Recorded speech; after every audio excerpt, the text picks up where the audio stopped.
Kami pesan 15.30 karena setengah kemalaman. Itu logikanya. Kami mau berubah. Tiket itu bukan dadakan loh Bu ya. Rasanya 2 juta loh, bukan duit itu. Duit mahal itu. Ngapain kami milih 532 juta? Bisa nggak Bu? Klarifikasi maskapai Super Airjet soal delay berjam-jam sebabkan penumpang ngamuk di Kuala Namu. Belum lama ini viral video yang menunjukkan penumpang Super Airjet marah-marah di Bandara Kuala Namu, Deli Serdang. Mereka memprotes lantaran keberangkatan pesawat yang mereka tumpangi mengalami delay atau keterlambatan penerbangan. Terkait keterlambatan yang terjadi, Chief Executive Officer Super Airjet, Ari Azhari meminta maaf kepada para penumpang. Ari mengatakan seharusnya penerbangan dengan nomor IU943 berangkat pada Minggu, 5 Januari 2025, pukul 18.35 WIB dari Bandara Internasional Kuala Namu, Sumatera Utara menuju Bandar Udara Internasional Soekarno-Hatta, Tangerang.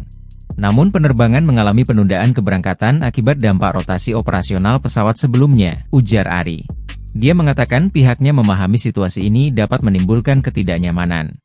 Untuk itu mereka berkomitmen untuk memberikan penanganan terbaik bagi seluruh pelanggan. Menurutnya, pihaknya telah memberikan informasi secara langsung kepada pelanggan dan menyiapkan kompensasi sesuai dengan peraturan yang berlaku.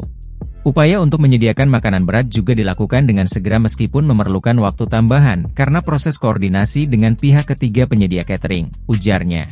Kami bersyukur penerbangan IU943 telah berhasil diberangkatkan pada hari yang sama dengan jadwal keberangkatan pukul 21.45 WIB, katanya. Sekali lagi kami memohon maaf atas ketidaknyamanan yang terjadi dan berterima kasih atas pengertian serta kesabaran para pelanggan, tuturnya. Kami pesan 15.30 karena setengah kemalaman. Itu logikanya. Kami mau berubah. Tiket itu bukan dadakan loh Bu ya. Rasanya 2 juta loh, bukan duit itu.